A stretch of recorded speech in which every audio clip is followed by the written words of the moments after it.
السلام علیکم نحمده ونستعینه ونستغفره ونؤمن به ونتوکل علیه ونعوذ بالله من شرور انفسنا ومن سیئات اعمالنا من يهده الله فلا مضل له ومن يضلله فلا هادي له ونشهد ان لا اله الا الله وحده لا شريك له ونشهد ان سيدنا ونبينا ومولانا محمدا عبده ورسوله صلی اللہ تعالی علیہ وعلى آلہ واصحابہ وسلم تسلیما کثیرا کثیرا اما بعد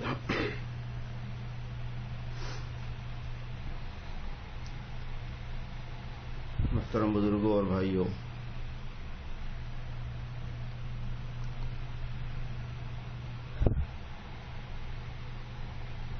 سارے دین کی بنیاد اللہ تعالیٰ کی اپنے بندوں پر شفقت ہے،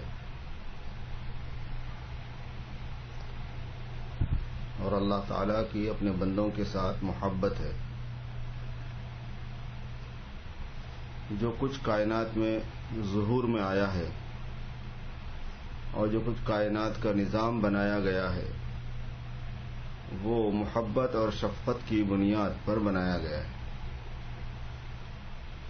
اللہ تعالیٰ اپنی مخلوق سے محبت فرماتے ہیں، اس لیے ہم سب سے محبت کرتے ہیں۔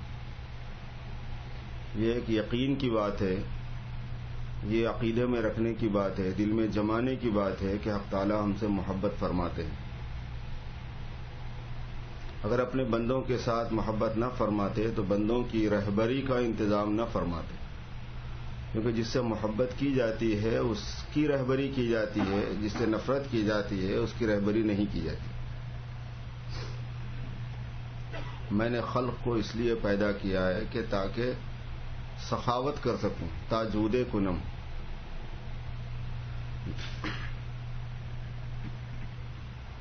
حق تعالی شانہ محض اپنی مہربانی کرنے کے لیے اور صفت رحمت کی وجہ سے تو ظہور میں آیا ہے سارا مسئلہ۔ رحم ہے بنیاد خلق کی، عالم کو وجود میں لانے کی، اور اسی وجہ سے الرحمن علی العرش استویٰ ہے کہ صفت رحمت جلوگر ہے عرش پر، اور عرش سے ساری مخلوقات کی ابتدا ہے، اور ساری مخلوقات پر تصرف ہے، اور ساری مخلوقات کی تدبیریں ہیں۔ نظام کائنات کا جو ہے نا وہ عرش سے قائم ہے، جوڑا ہوا ہے، اس پر رحمت مستوی ہے، اس رحمت کی وجہ سے ہی یہ سارا نظام ہے۔ اس کو صوفیہ کی اصطلاح میں نفس رحمانی کہا جاتا ہے۔ تو اس لیے اللہ پاک اپنے بندوں سے محبت بھی فرماتے ہیں اور ان کی وہ شفقت و مہربانی ہے۔ دین کی ساری روح یہی ہے اور دین کی ساری بنیاد یہی ہے۔ روزے کی وجہ بھی یہی ہے، روزے میں جناب قیام کی بنیاد بھی یہی ہے، تراویح کی بنیاد بھی یہی ہے۔ جو احکام بندوں کو دیے جاتے ہیں وہ بندوں کی تربیت ہے اس میں، اور تربیت شفقت کی بنیاد پر ہوتی ہے۔ اولاد کی تربیت ماں باپ کرتے ہیں، کس وجہ سے کرتے ہیں؟ شفقت کی وجہ سے کرتے ہیں۔ اور تربیت کے اندر جتنی زیادہ تربیت مقصود ہوتی ہے اتنی زیادہ سختی ہوتی ہے۔ فوجی سسٹم میں تربیت ہوتی ہے، کتنی سختی ہوتی ہے۔ فوج میں پھر درجات ہیں کمانڈوز کی، ان کی کتنی تربیت ہوتی ہے، ان پر کتنی سختی ڈالی جاتی ہے۔ ان کی ایکسرسائز کا سسٹم کیسا عجیب و غریب ہوتا ہے۔ اس میں بھی جو خواص الخواص ہیں، پھر جو اخص الخواص ہیں، ان کی جو ٹریننگ کا سسٹم ہے وہ کتنا سخت ہوتا ہے۔ تربیت میں سختی ہے، کیونکہ اس میں کمالات کو ابھارنا ہوتا ہے، مستعد بنانا ہوتا ہے، کمالات پیدا کرنا ہوتا ہے۔ یہی وجہ ہے کہ جو جتنا بڑا تربیت یافتہ ہوتا ہے وہ اتنا زیادہ باکمال ہوتا ہے، اتنے کمالات اس میں ہوتے ہیں، تبھی تو اس کی قیمت زیادہ ہوتی ہے، تبھی تو اس کی تنخواہ زیادہ ہوتی ہے، تبھی تو اس کی فیس زیادہ ہوتی ہے، اس کو تیار کرنے میں بھی فیس زیادہ، اس کی تنخواہ بھی زیادہ، وہ قیمتی سے قیمتی ہوتا ہے، وہ عام جام طریقے پہ استعمال نہیں ہوتا ہو۔ تربیت کا تعلق کمالات سے ہے، اور کمالات کا تعلق انسانیت کے کمال سے ہے، اور انسانیت کے کمال کا تعلق جنت کے درجات سے ہے۔ جتنا انسانیت میں کمال ہوگا درجات جنت کے اتنے زیادہ ہوں گے۔ حضور پاک صلی اللہ علیہ وسلم سب سے زیادہ کمالات والے، لہذا جنت میں درجات میں سب سے اونچے درجے پر، چونکہ جنت کے درجات کا تعلق اللہ تعالیٰ کے قرب سے ہے، اللہ تعالیٰ کی نزدیکی سے ہے تعلق، اور ظاہر ہے کہ اللہ کا تعلق قرب کا اللہ کی رضا سے اور ان کی خوشنودی سے ہے، تو جتنی ان کی خوشی اتنا زیادہ قرب، جتنا زیادہ قرب اتنے زیادہ درجے، جتنے زیادہ درجے اتنے زیادہ کمالات، جتنے زیادہ کمالات اتنی زیادہ تربیت، جتنی زیادہ تربیت اتنی زیادہ مشقت۔ اور یہ ایزا نہیں ہے، یہ تکلیف دہانی نہیں کہلاتی ہے۔ کسی چیز کی آپ تربیت کر رہے ہیں تو اس کو نہیں بولیں گے تکلیف دے رہے ہیں آپ رندہ مار رہے ہیں لکڑی کے اوپر تاکہ اس میں پالش ہو کے لکڑی کی تربیت ہو جائے، تو آپ یہ نہیں بول سکتے کہ یار تم کتنی اذیت پہنچا رہے ہو لکڑی کو۔ جانوروں کو تربیت دی جاتی ہے، کتنے زیادہ ان کو پابند بنایا جاتا ہے، رسی پہ چلنے کے قابل بنا رہے ہیں، آدمی کے ساتھ کھیلنے کے قابل بنا رہے ہیں۔ وحشی درندوں کو انسان سے مانوس کر رہے ہیں، کوئی ہاتھی کے ساتھ کھیل دکھا رہا ہے، کوئی مگرمچھ کے ساتھ کھیل دکھا رہا ہے، کوئی شیر کے ساتھ کھیل دکھا رہا ہے۔ مجاہدہ، اس کو کم مجاہدہ کرنا پڑتا ہے، کتنا ان کو بھوکا مارا جاتا ہے، پیاسا مارا جاتا ہے، کیسے ان کو محتاج بنایا جاتا ہے مانوس بنانے کے لیے، اپنا محتاج بنایا جاتا ہے۔ اگر اللہ پاک نے اپنے سے مانوس بنانے کے لیے محتاج بنایا تو کیا برا ہے بھائی، کہ بندہ میرے سے لگا رہے، چپکا رہے، میرے سے جھکا ہوا رہے، میرے سامنے ہاتھ جوڑا ہوا رہے میرے ساتھ۔ تو یہ تربیت کا جو نظام ہے میرے دوستو، یہ جو دین ہے، نماز ہے، روزے ہیں، زکوٰۃ ہے، صدقات ہے، صدقہ فطر ہے، اور یہ جتنی چیزیں ہیں یہ سب تربیت کے لیے، اور یہ دنیا اصل میں دار التربیت ہے، یہ تربیت کی جگہ ہے اور کام کی جگہ ہے، اسی تربیت کے زیر اثر جو کام وجود میں آئے اس کی جگہ ہے، اور جو کام کی جگہ ہوا کرتی ہے اس کے اندر سب چیز ایڈجسٹ ہوتی ہے، سب چیز کو لے کے چلنا پڑتا ہے۔ اس میں کام ہے بھائی، پسینہ آ رہا تو بھی آ رہا ہے، طبیعت خراب ہے تو بھی خراب ہے، سردی ہے تو بھی ہے، گرمی ہے تو بھی ہے۔ کام کے وقت میں خوشی میں بھی کام لگا ہوا ہے، یار اپنے گھر میں شادی تو ہے لیکن مجھے جاب سے چھٹی نہیں ہے، خوشی میں بھی کام لگا ہوا ہے، غم میں بھی کام لگا ہوا ہے، صدمہ پہنچا ہوا ہے گھر میں، یعنی کام تو لگا ہوا ہے۔ اور کام کی جگہ میں ایسا ہوتا ہے میرے بھائیوں، عین خوشی کے دن بھی تکلیف ہوتی رہتی ہے۔ گھر میں ڈیلیوری ہو رہی ہے، عید کے دن ہو رہی ہے، جس کی ڈیلیوری ہو رہی ہے اس سے پوچھو کتنی تکلیف ہے، اور خوشی اس کو بھی ہے، عید کے دن ہوا بچہ، اتنی زیادہ تکلیف ہوئی لیکن خوشی ہے۔ کیسا نظام ہوتا ہے؟ دنیا کے نظام کی خصوصیت یہ ہے کہ تکلیف کے دن خوشی، خوشی کے دن تکلیف، تکلیف کے ساتھ خوشی، خوشی کے ساتھ تکلیف، مزے میں بھی غم، غم میں بھی مزے، ایسا مرج ہے یہاں پہ، پوری کھچڑی پکی ہوئی عالم میں، کہیں شادیاں ہیں، کہیں غم کے ماتم چلتے رہتے ہیں۔ مسلمانوں نے عالم کے احوال پر نظر ڈالیں تو آپ کو اسے بخوبی اندازہ ہوتا ہے کہ ایک روٹین ورک ہے، روزے آ رہے ہیں برابر، رمضان آ رہا برابر، عیدیں آ رہی برابر، جمعے آ رہے ہیں برابر، کام ہو رہے سارے کے سارے، غم بھی پہنچ رہے، خوشیاں بھی پہنچ رہی، آرام بھی مل رہا ہے، تکلیف بھی مل رہی ہے۔ اس کا مطلب یہ ہوا کہ یہ دار العمل ہے، یہ محنت کرتے جاؤ، بس محنت کرتے جاؤ، محنت کرتے جاؤ، کام کرتے جاؤ۔ یا ایھا الانسان انک کادح، محنت کرتے جاؤ۔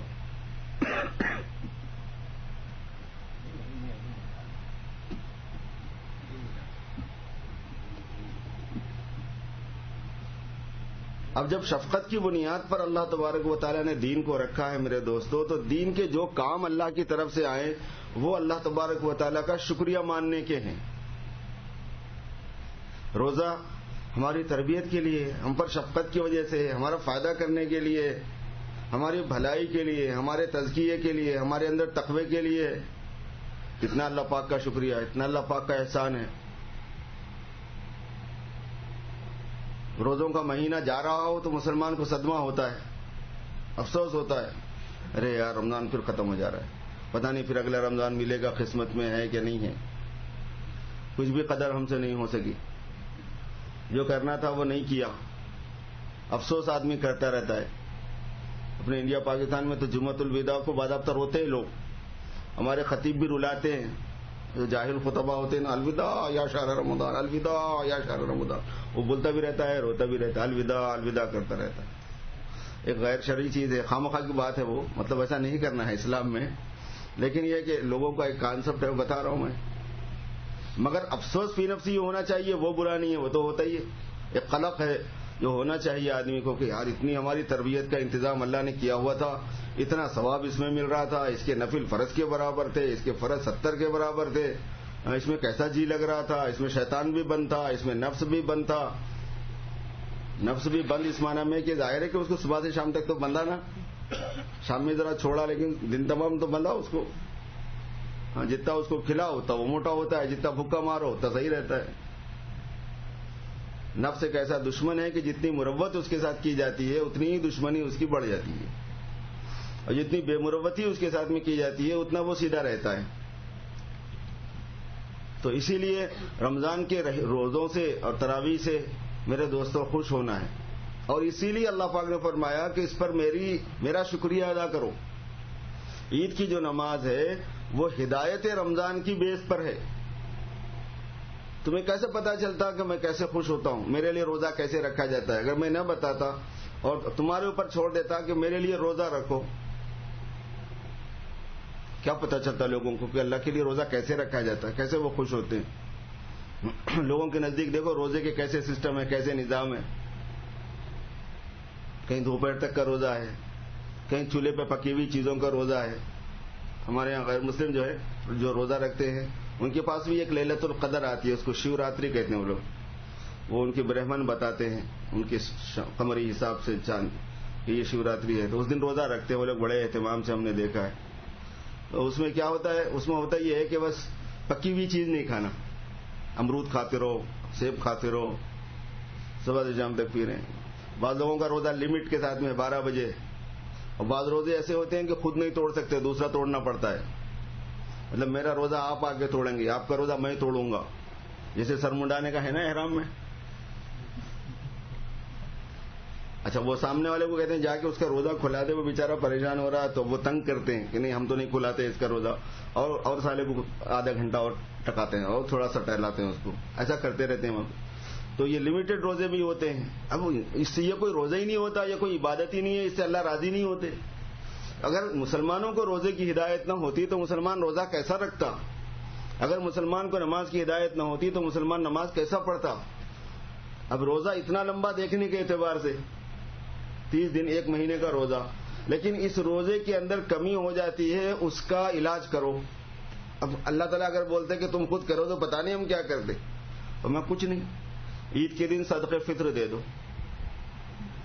اور صدقہ فطر کتنا ہے بتاؤ 1 مہینے کے روزوں کے ساتھ صدقہ فطر کا کتنا جوڑ ہے؟ $6, $6.5 ہے. 6.5 رکھا ہے نا اس مرتبہ $6.5 رکھا ہے. رکھا ہے کا مطلب یہ کہ قیمت کا حساب لگایا تو وہ $6.5 معلوم ہو, ورنہ یہ مولوی نہیں رکھتے اپنی طرف سے کہ یار 50 پیسے بڑھا لو, 50 پیسے گھٹا لو, 50% کا فائدہ کر لو, ایسا نہیں ہوتا.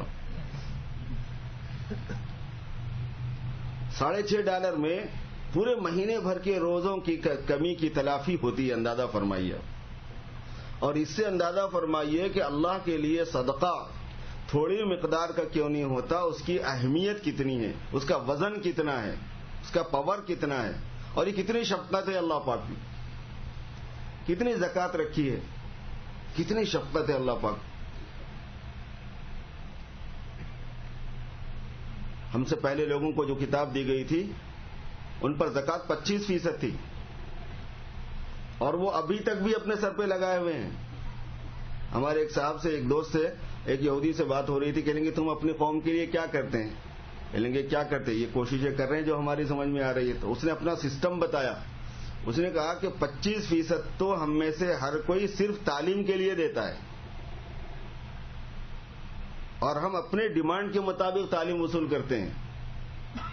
ہم اپنے ڈیمانڈ کے مطابق ٹیچرز چاہتے ہیں، چونکہ ہم بولتے ہیں ہم خرچہ کر رہے ہیں تو بھئی ہم کو ایسا ٹیچر دو، اور اگر کوئی نہ دے ایسا تو پھر ہم اس کو ہٹوا دیتے ہیں وہاں سے، کہیں گے تم لوگ تو ہم سے 50 سال پیچھے ہیں، تمہاری قوم ہماری قوم سے 50 سال پیچھے ہے، اور دنیاوی انتظام میں تو ایک کامن سی بات ہے کہ ہم کتنے پیچھے ہیں۔ مگر اللہ تبارک و تعالیٰ نے ہمیں جو قیمت بتائی ہے وہ ان کو نہیں بتائی، اور ہمارے عمل میں جو برکت دی ہے وہ ان کی عمل میں نہیں دی ہے۔ ہم لوگ تھوڑا سا تربیت پانے والے نہیں ہیں، اگر تھوڑی تربیت پا لینا تو مسلمان کا کوئی مقابلہ نہیں ہے، کسی چیز میں نہیں ہے، نہ اخلاقیات میں، نہ کمالات میں، نہ ایجوکیشن میں، نہ تعلیم میں، نہ صلاحیتوں میں، نہ انسانیت، کسی چیز میں مسلمان کا کوئی مقابلہ کسی قیمت پہ نہیں کر سکتا ہے۔ بس ہم لوگ تھوڑا سا فنیشنگ نہیں لاتے اپنے اندر، اور ڈسپلن نہیں لاتے، آرگنائز نہیں ہوتے، بے ڈنگے پن سے چلنے کے عادی ہیں۔ ہمارے $6.5 میں ایک مہینے بھر کے روزوں کے اندر آنے والی کمی کی تلافی رکھ دی اللہ پاک نے۔ البتہ اپنی طرف سے دو، اور جتنے جاندار اپنے گھر میں نابالغ ہیں سب کی طرف سے دو، چھوٹا بچہ بھی ہے تو اس کی بھی طرف سے دو۔ یہ صدقۃ الراس ہے، یہ سر کا صدقہ ہے، یہ صدقہ فطر۔ کہہ رہے ڈبے چلاؤ، عبد المجید صاحب کہہ رہے ہیں، وہ تو پیچھے کے چل بھی گئے تھے، وہ جو اصول ہونے تھے ہو گئے۔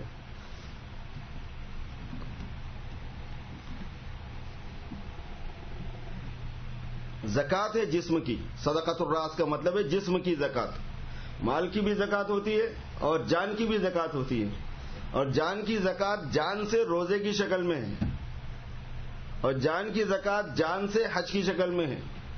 ایک طواف کرو جان کی زکوٰۃ پوری نکل جاتی ہے، آپ کو پتہ ہی ہے۔ جب طواف کر کے آتے ہیں، حج کر کے آتے ہیں، حج میں مینا جاتے ہیں، مزدلفہ جاتے ہیں، عرفات جاتے ہیں، اور پھر وہاں جو کسکساہٹ ہوتی ہے اور جو چلنا پڑتا ہے اور جو پتا مارنا پڑتا ہے آدمی کا، پوری جان کی زکوٰۃ نکل جاتی ہے۔ حج کیا ہے؟ جان کی زکوٰۃ ہے۔ روزہ بھی جان کی زکوٰۃ ہے، اور صدقہ فطر بھی جان کی زکوٰۃ ہے، مال سے۔ جان کی زکوٰۃ جان سے، جان کی زکوٰۃ مال سے۔ یہ ہماری تطہیر کا اور تربیت کا پورا ایک سسٹم ہے، ایک نظام ہے، اور اسی دن نماز بھی لگائی اللہ پاک نے، اسی لیے عید الفطر ادا کی جاتی ہے۔ یہ شکرانہ ہے اصل میں۔ یہ جو اللہ نے فرمایا کہ رمضان کی روزوں کی آیتوں کے بعد میں وَلِتُكَبِّرُوا اللَّهَ عَلَىٰ مَا هَدَاكُمْ وَلَعَلَّكُمْ تَشْكُرُونَ، اللہ تبارک و تعالیٰ کی توفیق پر اللہ کی بڑائی بیان کرو کہ تمہیں راستہ بتایا کہ روزہ کیسے رکھا جاتا ہے، ہمارے نزدیک ہونے کا راستہ، جنت کمانے کا راستہ، جہنم سے بچنے کا راستہ، وَلَعَلَّكُمْ تَشْكُرُونَ، اور تم شکر بھی ادا کرنا، اور اسی لیے ہمارے ذمہ صدقہ فطر ہے، اور رمضان کا پورا مہینہ مکمل ہونے پر کرنا، اور رمضان کے مہینے کے مکمل ہونے کی تصدیق کرنا، ویسے ہی نہیں اللہ الٹ اپ کر دینا، اس کا بھی طریقہ شریعت مطہرہ نے باضابطہ بتایا۔ اسی لیے رمضان کے مہینے کے شروع ہونے کو اور مکمل ہونے کا طریقہ چاند کے دیکھنے کو مقرر فرمایا۔ اسی لیے علماء پابند ہے، پوری امت پابند ہے کہ چاند دیکھے گی رمضان شروع کرنے میں بھی، اور چاند دیکھے گی بھی رمضان ختم کرنے میں، اور چاند بغیر دیکھے کہ رمضان شروع کرنا اور ختم کرنا زندقہ ہے، یعنی حرامی پن ہے، مذہب کا حرامی پن بولتے اس کو، اس کا نام زندقہ ہے، اس کا حساب ہے اسلام کی طرف سے، شریعت کے قانون ہیں۔ اسی وجہ سے کمیٹیاں بنی ہوئی ہیں، جب تک ہلال کمیٹی آپ کو بتائے نہیں کہ ہاں چاند ہو گیا اس وقت تک ختم نہیں کرنا رمضان کو، جب تک ہلال کمیٹی بتائے نہیں کہ چاند شروع ہو گیا اس وقت تک شروع نہیں کرنا رمضان کو۔ چلو اندازے میں کر لیا، ہو گیا رمضان تو ہو گیا، نہیں تو کوئی بات نہیں، ہم نے ایک دن پہلے کر لیا ہے، تو بھئی جمعہ کے دن 5 رکعت کیوں نہیں پڑھ لیتے؟ 3 رکعت پڑھ لو، جب مغرب میں 3 پڑھتے ہو تو جمعہ میں بھی 1 رکعت زیادہ پڑھ لو احتیاطاً کہ بھئی پتہ نہیں ہمارے امام نے کیسی غلطیاں کی ہیں کیسی نہیں کی ہیں، لہذا 3 پڑھتے ہیں آج۔ جیسے نماز کو آگے پیچھے نہیں کر سکتے، اس میں 3 کی رکعتیں 4 نہیں کر سکتے، 2 کی رکعتیں 3 نہیں کر سکتے، ایسے مہینے کو آگے پیچھے نہیں کرتے، اس کو ایک دن پہلے سے ایڈ نہیں کر سکتے، اس کو ایک دن بعد تک ایڈ نہیں کر سکتے، اس لیے بہت کنفرم طریقے پر جاننا پڑتا ہے کہ بھئی رمضان شروع ہوا کیا نہیں ہوا، رمضان ختم ہوا کیا نہیں ہوا۔ یہ عبادت ہے، یہ اور اللہ کی رضا کے لیے اور اللہ کے بتائے ہوئے قانون کے مطابق ہے، تو انہوں نے کوئی ہدایت دی ہوئی ہے تو اپنی مرضی سے تھوڑی مذہب چلا کرتا ہے، اپنی مرضی سے نہیں چلا کرتا۔ اسی لیے عید کا بھی اہتمام کرنا ہے، عید کی نماز واجب ہے، اس کو ادا کرنا ہے، خطبہ بھی واجب ہے، اس کو بھی سننا ہے، صدقہ فطر ادا کرنا ہے، صدقہ فطر پہلے سے بھی ادا کر سکتے ہیں ہم، لیکن اصلاً صدقہ فطر واجب ہوتا ہے عید کے دن، اس کا واجب ہونے کا اور اس کے ادا ہونے کا ٹائم بہت تھوڑا سا ہے. صبح صادق جب شروع ہوتا ہے، عید کی جو صبح صادق ہوتی ہے، جب صدقہ فطر واجب ہوتا ہے اور اس کو ادا کر دینا چاہیے نماز پڑھنے تک. اس کے واجب ہونے کا ٹائم اور اس کے ادا کرنے کا ٹائم بہت تھوڑا ہے، یعنی اس سے زیادہ دیر نہیں کرنا چاہیے. اور اگر اس کو پہلے سے دے واجب ہونے سے پہلے بھی تو ادا ہو جاتی ہے، ادا ہو جاتا ہے صدقہ فطر. اسی لیے رمضان میں لوگ دے دیتے ہیں اور رمضان ہی میں پہنچا دیتے ہیں اپنے ملکوں کو کہ بھائی صدقہ فطر ادا کر دیا جائے وہاں پر. اور صدقہ فطر کا مصرف بھی وہی ہے جو زکوٰۃ کا مصرف ہے. اور زکوٰۃ کا مصرف اور صدقہ فطر کا مصرف تملیک ہے، مالک بننا ہے کسی غریب کا. کسی ایسے آرگنائزیشن کو نہیں دے سکتے جہاں پر تملیک کا سسٹم نہ ہو. مسجد بنانے میں دے دیا، زکوٰۃ لگا دی، صدقہ فطر لگا دیا. مدرسے کا کنسٹرکشن چل رہا اس میں دے دیا، زکوٰۃ لگا دی. کوئی تعمیر ہو رہی اس میں ایسا نہیں ہو سکتا ہے. زکوٰۃ کے لیے تملیک ضروری ہے، صدقہ فطر کے لیے بھی تملیک ضروری ہے. نفل صدقے کا جو مصرف ہے اس کے مقابلے میں اس میں تنگی ہوتی ہے. نفل صدقے میں توسع ہے. نفل صدقہ تو غیر مسلم کو بھی دے سکتے، زکوٰۃ اور صدقہ فطر غیر مسلم کو نہیں دے سکتے. ایسے اس میں قیدیں لگی ہوئی ہوتی ہیں، اس کے طریقے ہیں. تو صدقہ فطر بھی ادا کرنا ہے، عید کی نماز کا اہتمام کرنا ہے، عید کے دن تکبیرات کا اہتمام کرنا ہے. جاتے ہوئے بھی تکبیر کہنا ہے، آتے ہوئے بھی تکبیر کرنا ہے. کوشش کریں کہ مسجد کو آتے ہوئے آدمی ایک راستے سے آئے، جاتے ہوئے ایک راستے سے جائے. پیدل چلنے کا اہتمام کرے تھوڑا سا کہ کچھ دور تک چلے اور نظر آئے، چلت پھرت آئے عید کے دن لوگوں کے سامنے. اور اللہ تبارک و تعالیٰ کی بڑائی اور تعظیم کی جائے. اور اللہ تعالیٰ کے شکرانے میں عید کی حقیقت نماز کا ادا کرنا ہے. ایمان والے کے لیے نماز سب سے بڑی خوشی کی بات ہے. خوشی ہے چلو بھائی ایک نماز اضافہ ہے، آج 5 کے بجائے 6 ہو گئے. ایسا ہوتا ہے اس میں. اللہ تبارک و تعالی ہم سب کو ہمارے رمضان کو بقیہ مکمل فرمائے عافیت کے ساتھ، اور جو تراویح رہ گئی وہ بھی مکمل ہو جائے، اور جتنے اعمال انجام دینے ہیں وہ بھی اللہ پاک ادا کرنے کی ہم سب کو توفیق عطا فرمائے. اور یہاں پر بھی عید کی نماز انشاءاللہ تعالی ہوگی، اور یہاں 7:30 بجے ہوگی. کل مشورہ ہوا ہمارا، تو یہاں انشاءاللہ تعالی عید کی نماز 7:30 بجے. مطلب یہ ہے کہ 7 بجے سے اردو کا بیان شروع ہوتا ہے، اور چونکہ عید کے دن خطبہ بعد میں ہوتا ہے، نماز پہلے ہوتی ہے، تو ٹھیک 7:30 بجے اللہ نے اگر توفیق دی تو نماز شروع کر دی جائے گی، اور پھر اس کے بعد میں خطبہ ہوتا ہے. یہ اس کا طریق ہے. اور عید کے دن جو ہے کچھ کھا لے کر آنا پسندیدہ ہے. عید الفطر کے اندر کچھ کھا کے آنا پسندیدہ ہے. عید الاضحیٰ میں نماز پڑھ کے جا کے کھانا پسندیدہ ہے، تاکہ نماز پڑھ کے جاتے ہی بکرا ذبح ہو جائے اور اندر کلیجی گردے اس میں سے جلدی آسانی سے نکل کے آپ کے پاس آ جائیں. اور عید الفطر میں چونکہ آپ کو یہ بتانا ہے کہ عید ختم، روزہ ختم، تو عاجزی کرنا ہے. یہ نہیں کہ نہیں روزہ ختم ہو گیا تو کیا ہوگا میں پھر بھی بھوکا رہتا ہوں، تو شان نہیں کرنا ہے. تو اس لیے کچھ کھا لینا ہے صبح ہوتے ہی، بھائی چلو افطار کر لو. مطلب یہ کہ کچھ کھا لو، شیر خرما وغیرہ پی لو، مٹھائی وغیرہ کا تھوڑا سا استعمال ہو جائے. مسنون ہے کہ کوئی چیز آدمی استعمال کر کے پھر عید کے لیے آئے، اور ایک راستے سے آئے ایک راستے پہ جائے. نئے کپڑوں کا اہتمام کرے، اور مطلب اچھے کپڑوں کا جو اپنے پاس ہیں ان کا اہتمام کرے، خوشبو کا اہتمام کرے، مسواک کا اہتمام کرے، مسلمانوں کو مبارکباد دے، خوشی کا مظاہرہ کرے. اللہ تعالی ہم سب کو عمل کی توفیق دے.